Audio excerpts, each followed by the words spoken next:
Hey there. So for today's video, we're going to look at my AI image generation process. I think this is a really important one because most world-class AI videos are based on a starting image. So actually, if you have a good starting image, the video part comes very naturally. So it's very important to lay a lot of focus on this initial step in your workflow. I want to show you my personal approach, which I have developed over the past over a year working with these tools, and show you some of the tips and tricks that I rely on to get consistent, great visuals for my clients and as well for my school community members if we're working on something together. So throughout this time where I've built my school community, I've built this resource, which is called Prompt Maestro 4.0. It's available in my school community exclusively for the members.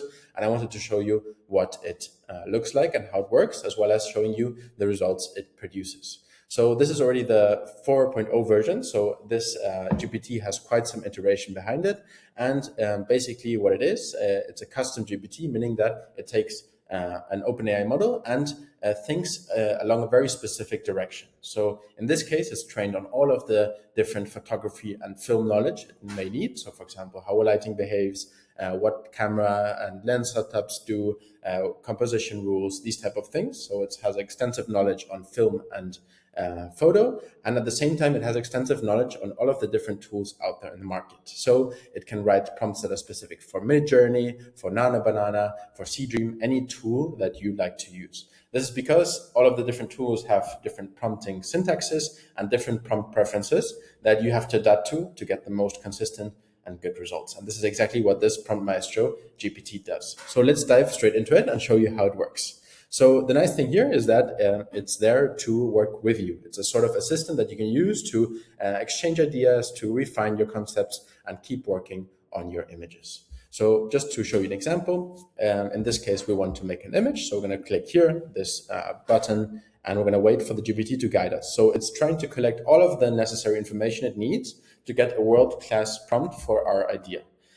So now it's going to ask us what we are shooting today, and we should give as much detail as possible on the subject and what is happening in the scene.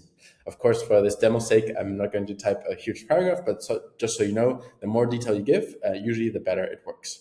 So in my case, I'm going to want a macro close-up of a woman's eyes. She should have freckles, look European, be about 25 years old, and be located in a professional studio environment. And now we're going to press enter and wait for the GPT to guide us further. The nice thing also about the GPT is that here, for example, it'll adapt your prompt to your tool of choice as mentioned. So it's asking us now of our tool of choice, which in this case is going to be Midjourney, because that's what I like to use currently mostly.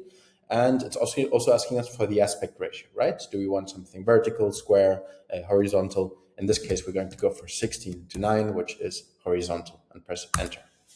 So now it has collected this piece of information, and next it's going to ask us for visual references, moods, and textures that we want. So this is a really, really important part in the workflow.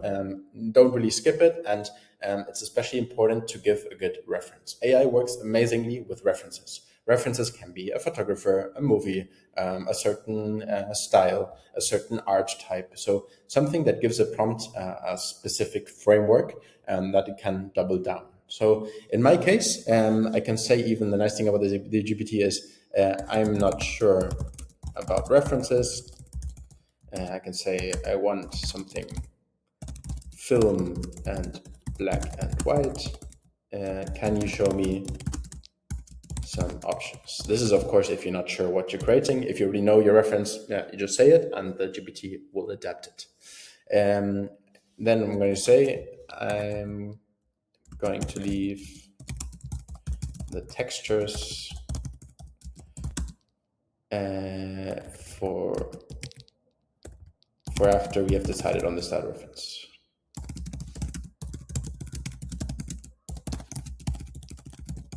We press enter again and just wait for the GPT to tell us what it needs next.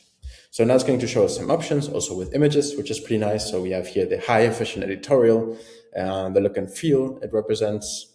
We're just going to wait for it to generate our other options. It has also cinematic noir, which is a bit more kind of retro, dark, used in classic cinema. And lastly, it's also going to give a soft analog option, which is looking actually quite nice. I think in this case, I'm going to go for the soft analog. By the way, the GPT will always recommend what they think is the most cinematic option. But as I said, I'm going to go for option 3. And then I'm going to address the textures, right, which I talked about before. So I want detailed skin texture, hair texture, and a detailed description of how lighting interacts with the texture.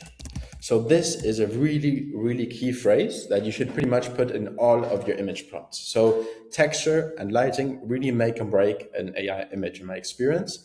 And if you really nail this down, you also don't need upscalers. You don't need things like enhancer. You can get really good native results that have an incredible amount of detail. We'll look at the results at the end of this video. So the nice thing is here, that's pretty much all we need. We can press enter and wait for the GPT to deliver the prompt for us, unless it has another question. But you see, it already delivered the prompt for us. And the nice thing here is that it's in this copy and paste format. Just wait for it to fully generate so that you don't get just a chunk of the prompt. But once it is fully generated, you can see it has these specific tags for Midjourney. You can simply copy it, head over to Midjourney. I'm going to wait for the loom to switch over also. All right, so now we are in Midjourney, and what we can do is we can copy and paste our prompt and start generating. So with any image and video as well in the AI world, just because it starts from a random noise, I always recommend generating several times with the same prompt. That means that, or this is necessary because with the same prompt, you will get slightly different results. In the end, what we're doing with the prompt is trying to steer the AI model to a certain output, but there's always a certain degree of uncertainty towards the end, just because the starting point is random noise. This is inherently how these models work, and why I always recommend for my school community members to generate at least 5 to 10 times per image. For the more complicated shots, I have in the past had generations with over 100 attempts to get exactly the shot I'm looking for. Just so you know that that's a big part in the AI image generation world. And also the part why the human eye is still needed, because amongst those generations, you'll be the one that decides, okay, this shot is the one I like most. This is the shot I'm going with. So while this generates and we wait for the results here, we're going to generate a couple of more options just to have good results in the end for sure. I'm going to show you how you can also use Prompt Maestro to quickly transform your prompts into other formats. For example, can you give me the same prompts for Nano Banana Pro? You press enter, and then what the GPT does is basically rearrange the prompt so that it fits exactly the requirements of Nano Banana Pro. You'll see that, for example, these tags, which are typical for Midjourney, they will disappear in this version. You'll have probably a negative prompt block, and just the way this prompt is structured is exactly tailored for Nano Banana.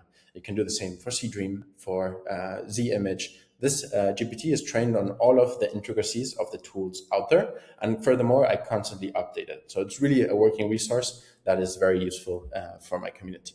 So you can see here, there's no tags like in the Midjourney case. And this is what a Nano Banana Pro prompt should ideally look like. So yeah, as I said, it's very flexible. You can use it across many different tools. And that is the beauty of this working resource. So now let's go to Midjourney and check some of our results if we have some already. So you can see these are some of our results, which are quite telling, right? So of course, there'll be some generations in there which are not fantastic, and we'll have to choose the best one. But you can already see amongst the 2 tries we generated here, there's already an image which I like quite a lot, which is this one here. So yeah, let's just give it some time to generate some variety, and you'll see that there sure is going to be an option that you would like to go with.